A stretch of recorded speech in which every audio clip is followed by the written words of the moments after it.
여러분 안녕하십니까? 정관용입니다. 내일부터 더불어민주당 최고위원 보궐선거 후보 등록이 시작됩니다. 내년 지방선거 출마를 위해 사퇴한 한준호, 전현희, 김병주 의원의 공백을 메우기 위한 선거인데요. 다음 달 11일 선출돼서 내년 8월까지가 임기입니다. 짧은 임기임에도 정치권에 관심이 모이는 이유는 이번 최고위원 선거가 당내 친이재명계와 친정청래계의 대리전 양상으로 번지고 있기 때문이죠. 잠시 후 일부 핫이슈 핫피플 시간에 이번 최고위원 보궐선거 출마를 공식 선언한 더불어민주당 이건태 의원 초대해서 이야기 나눠보겠습니다. 정관용의 시사본부 12월 14일 일요일 순서 시작합니다.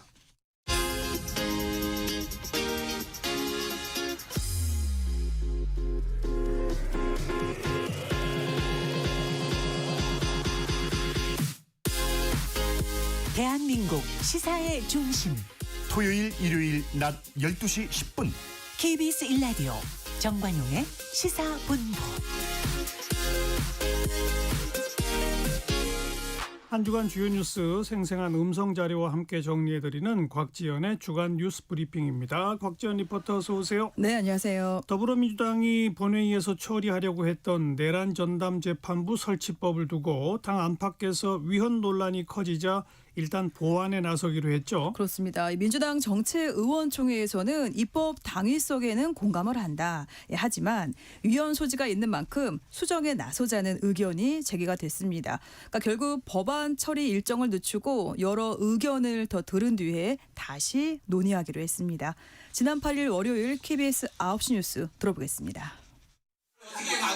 민주당의 강경파 법사위원들이 주도하고 당 지도부가 힘을 실어주면서 지난 3일 법사위를 통과한 내란 전담 재판부 설치법. 내란 전담 재판부를 만들어서 정청래 더불어민주당 대표입니다. 프랑스처럼 독일처럼 내란 잔재를 완전히 청산하는데 앞장서야 되겠다는 생각. 본회의 성정이 예고됐지만 당 안팎에서 위헌 논란이 거세지자 당 지도부가 법안 수정을 시사했습니다. 전담재판부 설치엔 이견이 없다지만 의총에서 20명 가까운 의원들이 공개적으로 우려를 표했습니다. 헌재 사무처장과 법무부 장관에게 전담판사 추천권을 주는 것과 1심부터 전담재판부를 도입하는 조항의 지적이 집중됐습니다.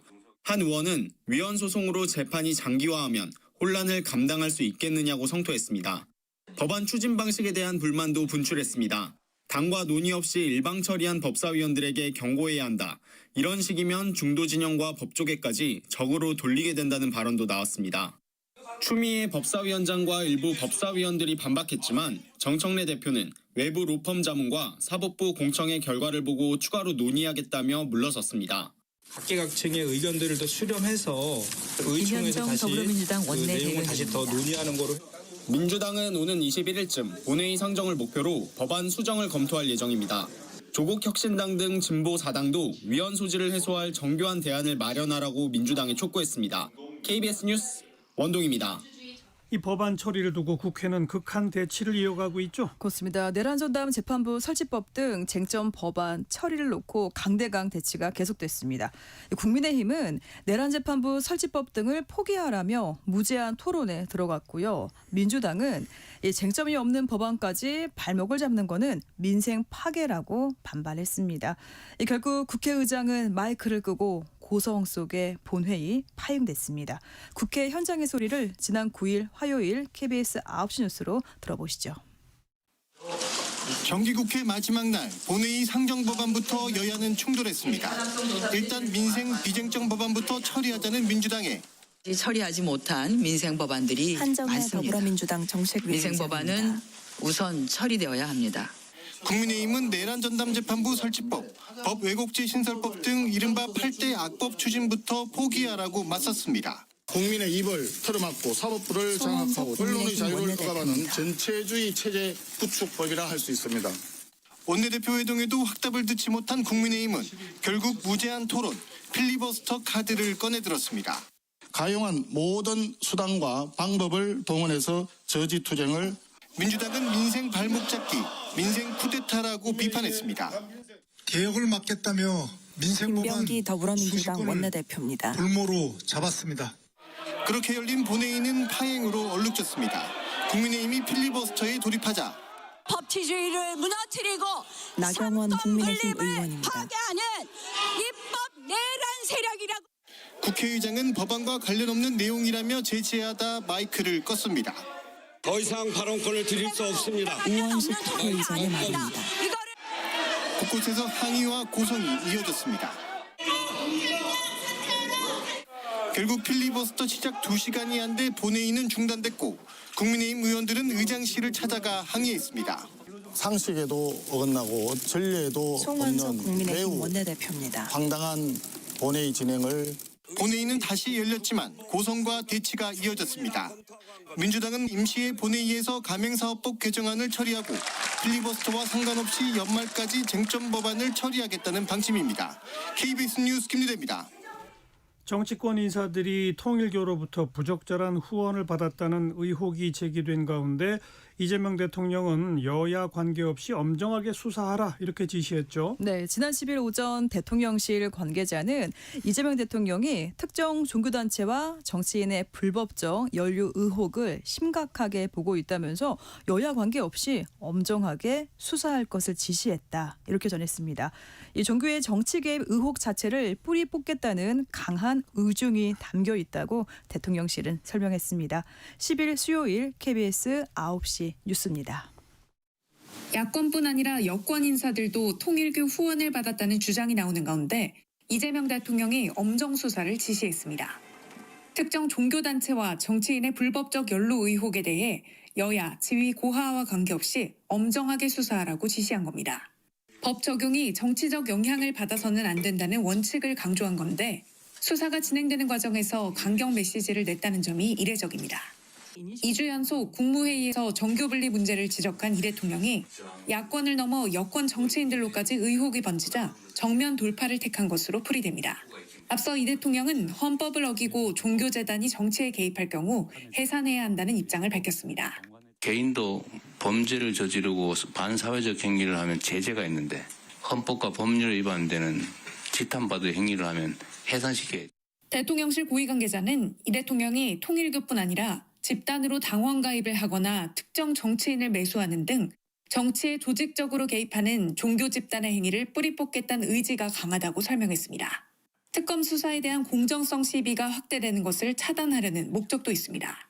논란이 장기화될 경우 자칫 내란 수사와 재판 전반에 영향을 미칠 수 있다는 우려도 작용한 것으로 해석됩니다. 이런 가운데 경찰은 민중기 특검으로부터 넘겨받은 통일교의 민주당 지원 의혹 사건에 대한 특별 전담 수사팀을 편성하고 수사에 착수했습니다. KBS 뉴스 손서영입니다. 통일교 측으로부터 금품을 받았다는 의혹이 제기된 전재수 해양수산부 장관 자리에서 물러났죠. 네, 물러나면서 불법적인 금품 수수는 단연코 없었다고 관련 의혹을 부인했습니다. 그러니까 이재명 대통령이 사의를 수용하면서 현 정부 내각에서 첫 낙마자가 나왔습니다. 그리고 금품 수수 의혹이 제기된 정동영 통일부 장관은 근거 없는 낭설이라면서 법적 대응을 예고했습니다. 지난 11일 목요일 KBS 9시 뉴스로 들어보시죠. 통일교 측으로부터 금품을 받았다는 의혹이 제기된 전재수 해양수산부 장관. 미국 출장을 마치고 귀국한 전 장관은 취재진을 만나 장관직을 내려놓겠다고 했습니다. 의혹이 불거진 지 이틀 만입니다. 제가 해양수산부 장관직을 내려놓는 것이 온당하지 않을까. 다만 불법적인 금품 수수는 없었다며 의혹을 전면 부인했습니다. 이 의혹이 전혀 사실 무근이라는 말씀을 다시 한번 분명히 드리도록 하겠습니다. 이재명 대통령도 전 장관 사의를 수용했습니다. 이재명 정부의 현직 장관이 자리에서 물러난 건 이번이 처음입니다. 함께 의혹이 제기됐던 정동영 통일부 장관도 윤영호 전 통일교 세계본부장과 한 차례 만남은 인정했지만 금품 수수 의혹은 부인했습니다. 한 10분 통일 정동영 통일부 장관입니다. 그 차담하고 그게 전부입니다. 그런 낭설을 보도해서 명예를 훼손하는 것은 인격 살인입니다. 특검으로부터 사건을 넘겨받은 경찰은 20여 명 규모의 특별 수사팀을 구성하고 윤 전 본부장이 수감된 서울 구치소를 찾아 접견하는 등 수사에 속도를 내고 있습니다. 경찰은 수사 기록 검토가 끝나는 대로 압수수색과 소환 조사 등 강제 수사에 나설 방침입니다. KBS 뉴스 최민영입니다. 국민의힘은 이번 사안을 통일교 게이트, 이재명 게이트로 규정하고 파상 공세에 나서고 있죠. 네, 국민의힘은 이번 사안이 전재수 해양수산부 장관의 사태로 끝낼 일이 아니라면서 민주당에는 진상 규명을 위한 특검 수사를 요구했고요. 또 경찰에는 전재수 전 장관 그리고 민중기 특검팀을 고발했습니다. 민주당은 수사 결과를 지켜보자 이렇게 말을 아끼면서도 내년 지방선거에 미칠 파장을 주시하는 분위기입니다. 목요일 KBS 9시 뉴스입니다. 민주당과 통일교가 유착 의혹을 연일 부각하고 있는 국민의힘. 이재명 대통령을 정조준했습니다. 이 대통령의 공개 겁박에 통일교가 입을 닫았다며 대통령이 진실을 묻으려 한다고 주장했습니다. 통일교 불법 자금과 무관하다면 대통령이 직접 나서서 입을 틀어막을 이유가 없습니다. 그러면서 민주당의 특검 수사를 요구했습니다. 민중기 특검의 선택적 수사와 대통령 보고 여부까지 모두 파헤쳐야 한다고 목소리를 높였습니다. 이제 통일교 게이트, 이재명 게이트로까지 확산되는 상황입니다. 법적 대응에도 착수했습니다.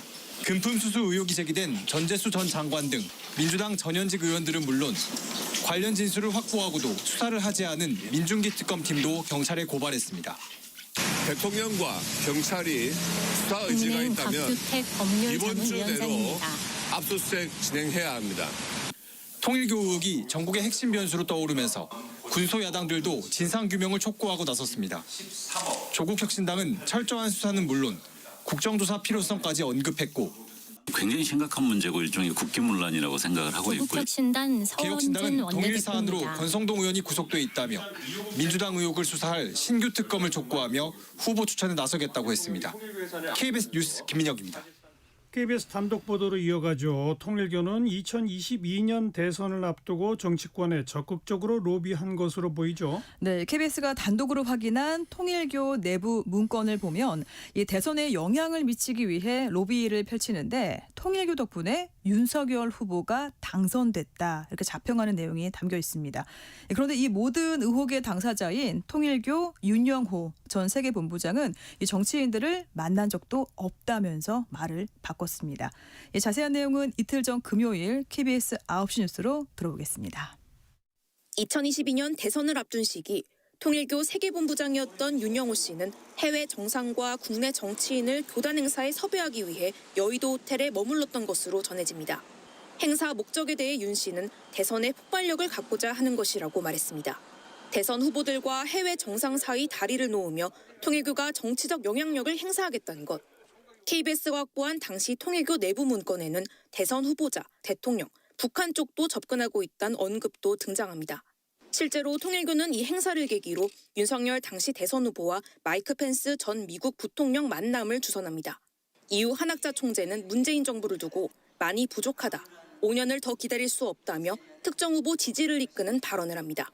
대선이 끝난 뒤 통일교 내부 보고서엔 윤석열 후보의 당선을 반드시 성취해야 한다는 사명감으로 완전 투입했다며 참 어머님의 권능으로 강한 대한민국의 최고 지도자가 당선됐다고 과시하기도 했습니다. 교단 사업 성사와 영향력 확장을 위해 여야 정치인의 모두 선을 댔다며 폭로를 예고하기도 했던 윤 씨는 재판에서 갑자기 말을 바꿨습니다. 윤 씨는 여러 오해를 받고 있다며 만난 적도 없는 분들에게 금품을 전달하는 건 상식적으로 말이 안 된다고 했습니다. 권성동 의원에게 1억 원을 전달했다는 혐의도 배달 사고다, 조심스럽다며 갈팡질팡했습니다. 반면 윤 전 본부장의 배우자는 권 의원에게 1억 원이 전달된 거로 지목된 날 한 총재 지시에 따라 현금을 포장한 사실이 있다고 증언했습니다. KBS 뉴스 신현욱입니다. 주간 뉴스 브리핑이었습니다. 곽지연 리포터 수고하셨어요. 고맙습니다. 정관용의 시사본부 듣고 계십니다. 12시 25분 향해 가네요. 기상청 교통정보센터 차례로 연결합니다. 기상청의 송소진 씨. 하늘은 맑아졌는데 찬바람이 강하게 불어 춥습니다. 오늘 한낮 기온이 서울 3도, 대전 6도, 광주 7도, 부산 9도 등으로 어제보다 1도에서 5도 정도 낮겠고요. 강한 바람에 체감 온도가 중부지방을 중심으로 종일 영하권에 머무는 곳이 많겠습니다. 내일 아침에는 서울 영하 3도, 대구 영하 1도 등으로 오늘보다 기온이 조금 더 떨어지겠지만 내일 낮부터는 기온이 오름세를 보이면서 이번 주는 평년과 비슷하거나 조금 높은 기온이 나타날 전망입니다. 한편 서해안 지역은 오후에서 밤까지 눈이나 비가 조금 더 내리는 곳이 있겠습니다. 제주도 산지에는 최고 5cm, 전라도에는 1에서 3cm, 울릉도 독도에는 1cm 안팎의 눈이 예상되고요. 그 밖에 서해안에는 빗방울이 떨어지거나 눈이 날리는 곳이 있겠습니다. 또 오늘까지 전국에 바람이 강하게 불겠고 지금 서해안과 전남 해안, 제주 해안에는 강풍주의보도 발효 중입니다. 월요일인 내일은 전국이 대체로 맑을 전망입니다. 현재 서울의 기온은 0.5도입니다. 날씨 정보였습니다. 이어서 이 시각 교통 상황을 KBS 교통정보센터 이현 씨가 전해드립니다. 네, 정체 심하지 않습니다. 강원도와 이어지는 길들부터 살펴드리면요. 영동고속도로의 소통 원활합니다. 광주 원주고속도로 이용하셔도 불편하지 않겠습니다. 서울 양양고속도로 서울 쪽으로는 강촌 부근에서 막히는데요. 여기는 앞시간 사고 있었고요. 지금은 1차로에 고장난 차가 서 있습니다. 강촌 부근 6km가량 지체되고 있습니다. 또 설악 부근에서 더디게 지나고 있습니다. 충청 이남에서 귀경하는 길입니다. 경부고속도로 서울 쪽 안성 분기점에서 남사 쪽으로 속도를 줄이고 있고요. 양재에서 반포 쪽으로 막히고 있습니다. 서해안고속도로 서울 쪽으로는 군산 휴게소 부근에서 동서천 분기점 쪽으로 3km가량 정체 이어지고 있습니다. 이후로는 서울 도심 들어가는 길이고요. 일찍 분기점에서 금천 쪽으로 속도 떨어지고 있습니다. 서울 시내 간선도로 밀려도 길지 않은 구간입니다. KBS 교통정보센터였습니다.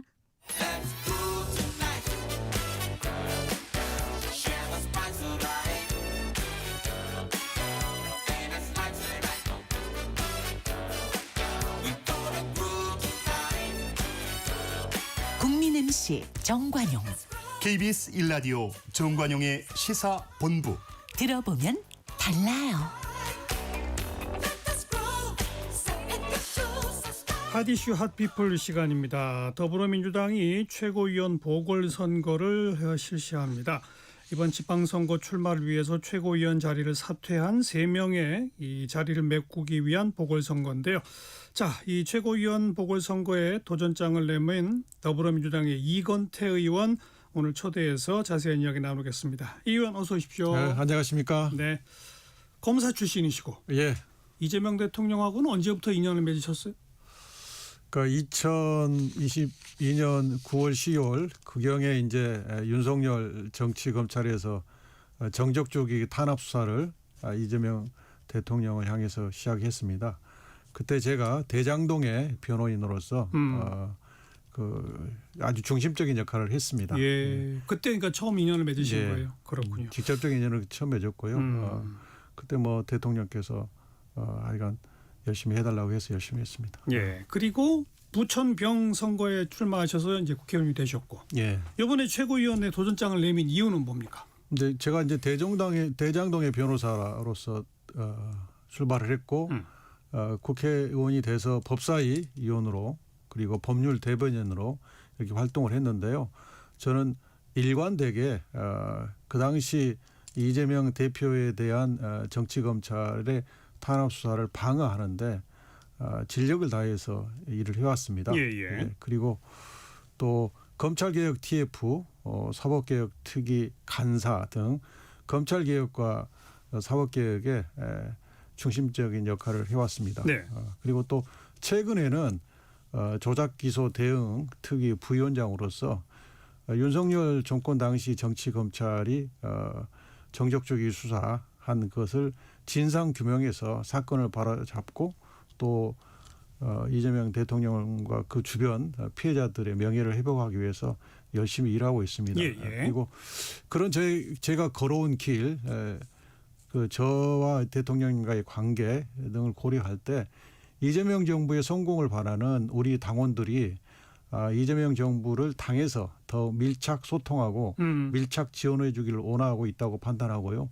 그 적임자가 저라고 생각해서 예. 출마를 결심하게 됐습니다. 정치권에서 이번 최고위원 보궐선거를 친명 대 친청의 대결이다라고 분석하는 거에 동의하십니까? 동의하지 않고요. 지금 아까도 말씀드렸다시피 민주당은 여당으로서 이재명 정부의 성공을 위해서 최선을 다해야 되고 네. 굳이 경쟁한다면 이재명 정부의 성공을 위해서 경쟁해야 되고 그것을 잘 해낼 수 있는 밀착 지원, 밀착 소통할 수 있는 후보를 당원들이 선택하실 거라고 생각합니다. 그런데 지난 11일 우리 이건태 의원이 기자회견을 하시면서 정부는 앞으로 가는데 당이 다른 방향으로 가거나 속도를 못 맞춰서 엇박자를 내고 있다라는 발언을 하셨죠. 예. 이게 무슨 뜻입니까? 지금 이제 우리 당이 우리 지도부가 아주 열심히 하고 있습니다. 또 소통하려고 노력하고 있고요. 그럼에도 불구하고 다만 엇박자가 나고 있다는 비판이 있는 것도 사실입니다. 그래서 이 부분은 소통을 강화해서 소통 채널을 강화해서 해결해야 된다는 게 제 생각이고요. 그래서 밀착 소통이 중요하다. 밀착 소통이 돼야만이 밀착 지원이 가능하다. 예. 그 적임자가 이건태다. 그 말씀을 드린 겁니다. 그런데 정부는 앞으로 가는데 당이 다른 방향으로 가거나 속도를 못 맞춰는 무슨 말입니까? 예컨대 대통령께서 외교 일정을 소화하고 있는데 해외 순방하고 있는데 그런데 이제 굉장히 국내에서 이슈가 될 만한 일을 민주당이 만들거나 그러면 그게 이제 해외 순방 효과가 반감될 수도 있고 국민들한테 알려질 기회가 줄어들 수도 있고 이런 게 좀 아쉬운 대목이 있다고 이제 비판이 있었지 않습니까? 대표적인 게 재판 중지법 관련된 논란이죠. 이건 구체적으로 여기서 말씀드리기는 좀 부적절한 것 같고 하여 그런 비판이 있었습니다. 근데 그런 것들을 포함해서 좀 더 강화된 소통을 할 필요가 있다. 그런 생각입니다. 그건 정청래 대표 체제가 잘못했다는 거 아닙니까? 그동안에. 꼭 잘못했다는 것은 아니고요. 열심히 하고 있는데 예. 다소 부족한 점이 있다. 이렇게 말씀드리고 싶습니다. 그런데 우리 이건태 의원이 출마 선언할 때 같이 함께한 의원들의 면면을 보면 이재명 대표 시절에 지도부를 활동했던 한준호 의원, 그리고 이재명 대표 때 원내대표였던 박찬대 의원, 이재명 대표 시절 비서실장 했던 천준호 의원, 수행실장 했던 김태선 의원, 이런 분들이 쭉 같이 서셨잖아요. 예. 다시 말하면 이재명 대표 체제의 핵심이었던 이른바 친명 세력의 핵심들이 다 같이 포진하신 거 아니에요? 지금 앵커님께서 말씀하실 때 다 그 전 단계 수식어로 이재명 대통령님이 언급됐잖아요. 예. 그분들이 가장 이재명 대표님, 지금은 대통령님이신데 이재명 대표님과 가장 긴밀하게 소통했고 가장 긴밀하게 지원했던 분들입니다. 예. 그래서 그분들이 저를 지지한다는 것은 지금 이재명 정부의 성공을 위해서 꼭 필요한 최고위원, 그러니까 이재명 정부하고 밀착 소통하고 밀착 지원할 예. 적임자가 이건태다. 이분들이 그렇게 판단하고 있다. 저는 그렇게 생각합니다. 그러니까 친명 세력의 조직적 지원을 받는다라고 표현하는 건 맞잖아요. 친명 세력이라고 하시면 안 되고요. 지금 민주당은 전부가 다 친명 세력입니다.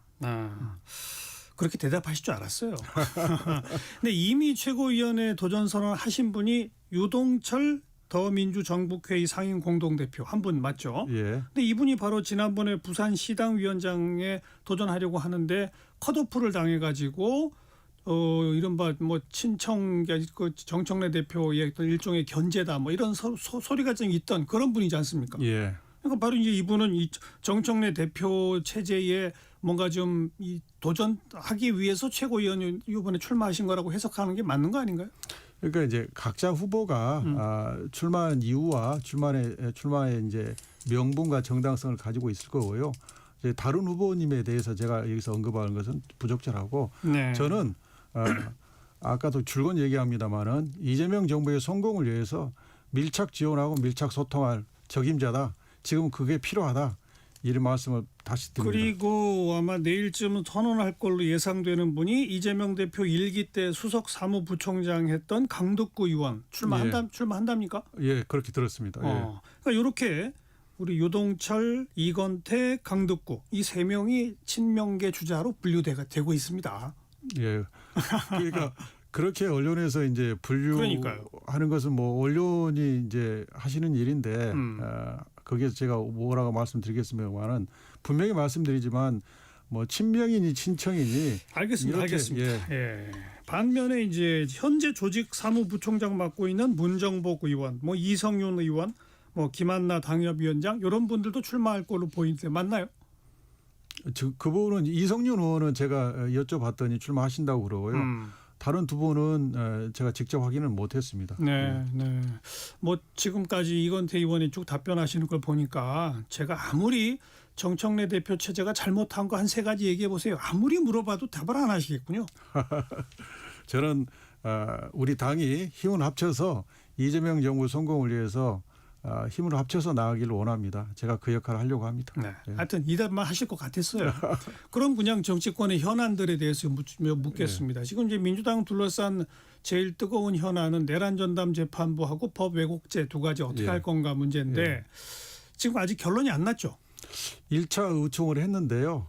의총 때 많은 의원님들이 위헌성이 있다는 것이 아니라 위헌 시비가 붙을 수 있으니 그렇죠. 위헌 시비 소지를 좀 덜어내자, 깔끔히 정리하자 의견들이 대부분이었습니다. 그래서 이제 지도부가 그 의견을 받아서 그걸 검토하고 있습니다. 그 위헌 그 소지를 없애는 방법이 예를 들면 어떤 겁니까? 그러니까 지금 이제 지금 법관 추천위원 그 추천하는 권한이 헌재에도 있고 법무장관한테도 있고 뭐 이렇게 쭉 돼 있잖아요. 그 중에서 뭐를 빼면 되는 겁니까? 조국 혁신당이 주장하는 바는 그 법무부 장관 추천. 그것은 특검을 관할하는 부서가 법무부인데 그렇죠. 법무부 장관이 물론 간접이죠. 추천위원을 추천하고 그 추천위원이 이제 법관을 추천하는 거니까 간접이긴 하지만 그래도 그 부분도 위헌 시비가 붙을 수 있다 얘기를 하셨고 또 민변도 동일 취지 얘기를 하셨어요. 그래서 또 9월 달에는 참여연대도 좀 신중론을 폈습니다. 그래서 이제 민주 진보 진영에 있는 쪽에서도 위헌 시비가 없도록 좀 신중히 검토해달라는 요청이 있었기 때문에 지금 그 위헌 시비가 붙을 수 있다고 말이 나온 부분에 대해서 검토를 해가지고 이걸 피해갈 수 있는 방법이 있다면 피해가는 게 방법이라고 생각합니다. 그러니까 추천위원 추천 권한에서 법무부 장관만 빼면 되는 거예요? 그러니까 이제 조국 혁신당은 기존의 특검을 추천할 때 법학 교수회의 그다음에 로스쿨 협의회 이런 데서 추천을 받았잖아요. 그 방식을 선택하자고 주장을 하십니다. 네. 그것도 충분히 고려할 수 있는 방법이라고 생각합니다. 근데 그렇게 뭐 법을 개정 좀 수정해서 하더라도 재판을 받는 당사자들이 이거는 위헌이다라고 하면 어차피 헌법재판소로 가는 거 아니에요?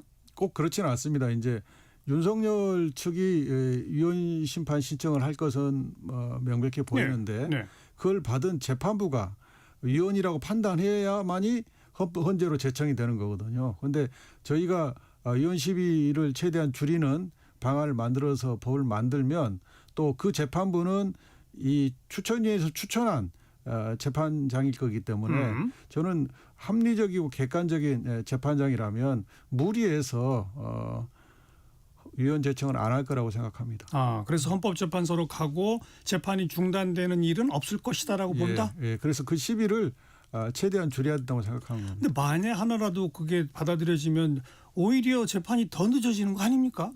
오히려 그럴 바에는 그냥 놔두는 게 나은 거 아닌가? 그런 측면이 있어서 지금 검토를 하고 있는 거고 그래서 이제 지도부가 정청래 대표가 로펌에도 헌법 전문 변호사에게 의뢰를 해서 검토를 하고 있습니다. 우상호 정무수석은 내란 전담 재판부를 설치하되 2심부터 하는 것이 지혜롭지 않느냐라는 게 대통령의 생각이라고 언급했거든요. 이건 어떤 의미라고 해석해야 합니까? 그것도 이제 위헌 시비를 줄이자 같은 맥을 같이 하는 의견이라고 보고요. 원래 특별재판부를 도입할 때 2심부터 도입하자는 논의가 당내에서 있었습니다.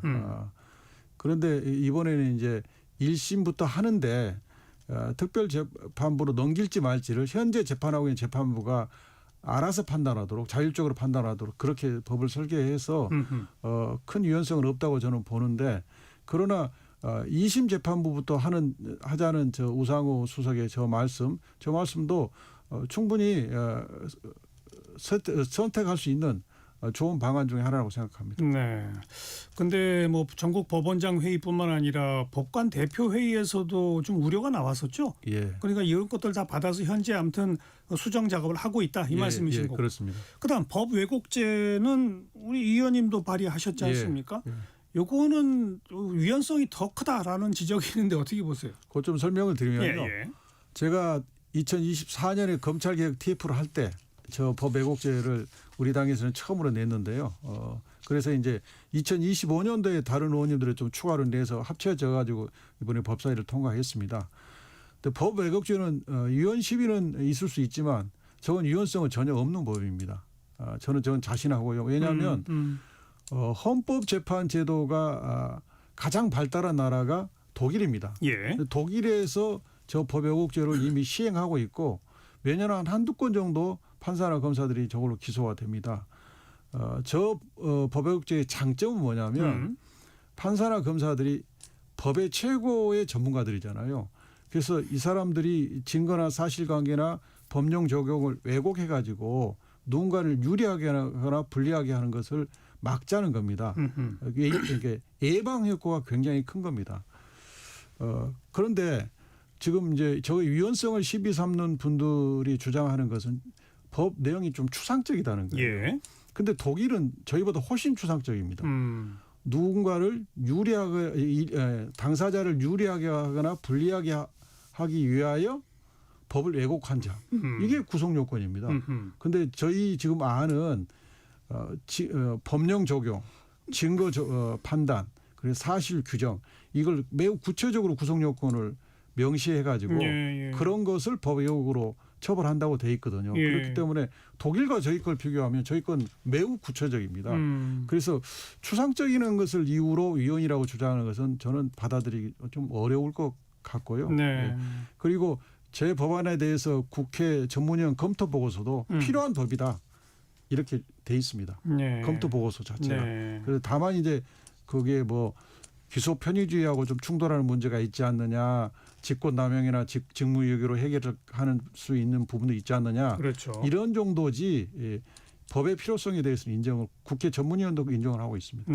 위헌성 시비도 있지만 또 하나는 이제 남발의 우려 아닙니까? 예를 들어서 재판을 받아서 내가 유죄 판결을 받으면 유죄 판결 받은 사람 전부 다 그 판사가 나한테 불리하게 하려고 잘못했습니다라고 고발할 거 아니냐? 또 검찰에 내가 고발을 했는데 불기소하면 또 그 검사를 고발하고 반대로 내가 기소를 당하면 또 검찰에 고발하고 남발될 우려가 크다는 지적은 어떻게 보세요? 이제 그 부분도 이제 반대 논리 중에 하나인데요. 지금도 직무유기나 직권남용으로 많은 그 고발이 이루어지고 있습니다. 판검사에 대해서. 그게 다 이제 각하되거나 혐의 없으면 처리되고 있거든요. 근데 어차피 그 민원이 그러니까 직무유기 고발이 결국 법 왜곡죄 플러스 직무유기로 고발되기 때문에 추가로 고발이 남발될 그 양은 그렇게 늘어나지 않을 거고 운영하는데 지금도 그런 고발이 많고 대부분이 각하 기각되기 때문에 큰 영향은 없다고 생각합니다. 그러면 지금 민주당은 법 왜곡죄는 뭐 별 수정 없이 그냥 바로 통과시킬 생각이신 거예요? 아니면 어떤 검토를 하고 있는 겁니까? 그러니까 지금 특별재판부하고 법 왜곡죄 두 개가 다 의총에서 추가 검토하자고 됐고요. 그러니까요. 지금은 이제 특별재판부법이 부각돼 있는데 법 왜곡죄도 추가 검토를 하고 있다고 알고 있습니다. 그러니까 어떤 내용을 검토하는 거예요? 아까 우리 이건태 의원은 위헌성도 전혀 없다. 저는 이제 그 제 개인 의견인데 법 왜곡죄에 대해서 추가 어떤 부분을 검토하고 있는지 거기에 대해서는 의총에서는 특별히 언급된 건 없습니다. 좋습니다. 자, 이제 뭐 통일교 문제가 지금 아주 심각한 정점으로 떠올랐는데, 근데 그냥 상식적으로 봐서 김건희 특검이니까 김건희 여사와 관련된 각종 의혹들을 수사하는 과정에서 통일교 측에서 민주당 사람들한테도 뭐 접촉했고 돈을 줬다라는 진술을 얻어냈다. 그런데 이건 김건희 관련 특검이니까 우리가 이거 수사할 대상은 아니다라고 볼 수는 있는 것 같은데 그렇지만 그런 사실을 인지했으면 바로 경찰에 이첩을 해야지 왜 몇 달 동안 가만 놔뒀느냐. 이건 너무 옹당 있을 수 있는 비판 아닙니까? 그런 비판이 있을 수 있죠. 그러니까요. 그런데 먼저 이제 특검이 김건희 특검에서 수사할 대상은 아니다고 판단하는 건 옳은 판단이고요. 왜냐하면 그건 김건희의 국정농단 사건을 수사하라고 있는 거예요. 그러니까 그건 뭐 저도 이해한다. 두 번째, 예. 특검에서 발견된 다른 별건에 대해서 보고서를 작성해서 국수본으로 넘겼잖아요. 그러니까 네. 절차를 정상으로 시행이 된 겁니다. 근데 몇 달씩 걸렸잖아요. 4달이 걸렸다는 건데 수사 과정에서 예컨대 그런 진술이 나왔다고 해서 덜커덩 바로 이첩하고 그렇게 하지는 않습니다. 그 진술이 나온 배경, 그 진술의 신빙성, 그다음에 이 처리 방안 이런 걸 다 검토해서 하기 때문에 특검 내에서 어떤 내부 사정이 있었는지 모르겠지만 그게 어떤 편파 수사나 누군가를 봐주기 위한 수사나 그런 이유는 아닐 거라고 보고요. 4개월이 걸렸기 때문에 편파 수사다 그렇게 단정할 수는 없다고 생각합니다. 그리고 민주당 쪽 인사가 관련돼 있는 수사를 경찰이 제대로 할 수 있겠느냐. 예. 이거야말로 특검에 맡기자. 예. 게다가 민주당 의원 또 국민의힘 의원이 다 포함되어 있으니까 두 당을 뺀 나머지 작은 군소정당들이 추천하는 특검으로 가자. 이 논리가 합리적이지 않나요? 지금까지 특검은 우리가 특검을 여러 차례 했는데 특검이 도입되는 절차는 먼저 일반 수사기관에서 충분히 수사를 하고 그 수사에서 수사 결론에 대해서 국민들이 의혹이 계속 커지거나 거기 정당성이 없다고 판단할 때 그때 정치권에서 합의를 해서 특권을 도입했거든요. 이건 지금 아직 국수본에 넘어가서 국수본 수사가 남아있기 때문에 국수본 수사를 지켜본 다음에 그때 국수본 수사에 대해서 국민들이 만족을 못 하신다든지 그러면 그때 특검을 논의해서 해도 늦지 않습니다. 그러니까 이 사건만 유독히 처음부터 특검을 하자는 것은 저는 무리한 주장이라고 생각합니다. 일단은 국수본 수사 결과가 나온 후에 판단할 그렇습니다. 문제다. 예, 예. 네. 그런데 국민의힘은 물러서지 않을 것 같아요. 지금 계속 밀어붙이지 것 같지 않습니까? 그 부분은 이제 지금 내란과 단절되지 못한 국민의힘이 뭘 해도 할 수 없는 그런 상황에서 이걸 정치 공세를 하고 있다고 생각합니다. 네. 지금 이제 연말까지 불과 보름밖에 안 남지 않습니까? 근데 지금 이제 내란 전담 재판부 그다음에 뭐 법외국제 비롯해서 여러 가지 법률들을 연내에 통과시키겠다는 게 민주당의 목표잖아요. 근데 지금 국민의힘은 나머지 법안까지 뭐 한 60여 개 법안 뭐든지 올라오기만 하면 필리버스터 하겠다 이러고 있지 않습니까? 통과시킬 수 있을까요? 근데 국민의힘이 지금 민생 법안까지 필보를 하고 있거든요. 네. 민생 법안을 발목 잡은 경우를 저는 처음 봤는데 자기들이 필보를 하고 또 자기들이 투표에서는 또 찬성하고 이건 도대체 상식적으로 이해가 안 되는 행위를 하고 있습니다. 여기에 대해서 국민의 비판 여론을 국민의힘이 언제까지나 막아내지는 못할 거라고 생각합니다. 그리고 그러면 이제 법안 상정하는 순서를 좀 바꾸면은 이 사법개혁, 검찰개혁 관련된 법안들을 미리 좀 일찍 상정해서 통과시킬 수도 있다. 이런 방법을 지금 그렇습니다. 강구하고 계신 거죠. 네. 자, 아까 이제 사법개혁 TF뿐 아니라 검찰개혁 TF에서도 활동하셨으니까 지금 검찰청은 일단 없어지기로 법안이 통과가 됐는데 그다음 세부적인 사안은 지금 정부가 주도해서 만들고 있어요. 거기 가장 핵심이 되는 게 검찰의 보안 수사 요구권 내지는 보안 수사권. 이걸 어떻게 할 것이냐 요 문제 아니겠습니까? 이건 어떻게 생각하세요? 그건 이제 정부에 좀 맡겨놓을 필요가 있다고 생각합니다. 정부가 이건 이제 국민 전체를 대상으로 한 매우 큰 개혁이거든요. 그러니까 정밀하게 검토해서 실수가 없도록 해야지 여기에서 만약에 실수가 발생하면 저희 민주당과 이재명 정부의 큰 그 화근이 될 수 있거든요. 그럼요. 그래서 지금 총리실에서 그러니까 각 기관에 또 각 층에 여러 국민들의 의견을 또 학자들의 의견을 받아들여 가지고 지금 설계를 하고 있기 때문에 국회는 그 설계안이 나오면 정부의 설명을 듣고 그때 판단하는 게 맞다고 생각합니다. 이제 이건태 의원은 뭐 본인이 검사 출신이시기도 하고 누구보다고 세세한 실무를 아시니까 개인적 의견으로 정부에게 충고를 한다면 보안 수사권은 어떻게 해야 한다고 생각하세요?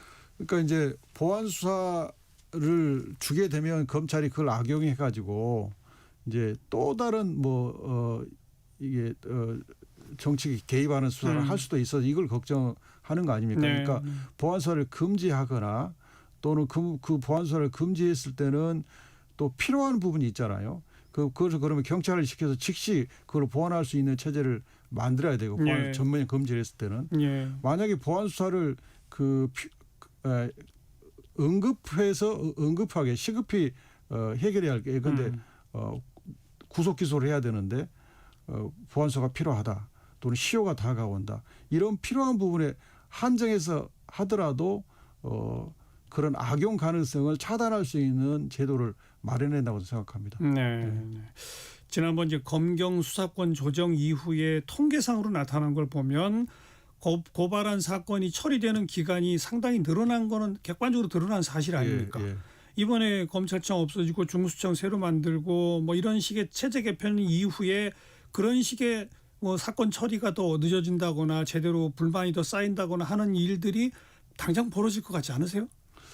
그러니까 이제 검사들은 지금 보안 수사 요청을 해도 경찰이 제대로 수사를 안 해준다 하는 불만이 있는 것 같고 경찰은 또 보안 수사 요청이 내려오는데 그게 너무 오래돼서 늦게 내려오고 있어서 우리가 다른 또 사건을 하고 있는데 그걸 요청을 받기도 어렵다 이런 양측들이 불만이 있는 것 같아요. 그러니까요. 그래서 이제 요번에 그 법을 설계를 할 때 그런 걸 좀 정밀하게 해서 잘 작동이 되도록 법안을 그렇게 만들어야 되고 그러려면 경찰의 의견도 듣고 검찰의 의견도 알겠습니다. 듣고 잘 들어야 된다고 생각하는 겁니다. 어디서 그 일선 검사들하고 검찰청의 수사관들한테 조사를 했더니 상당수 인력이 중수청으로 가야 되잖아요.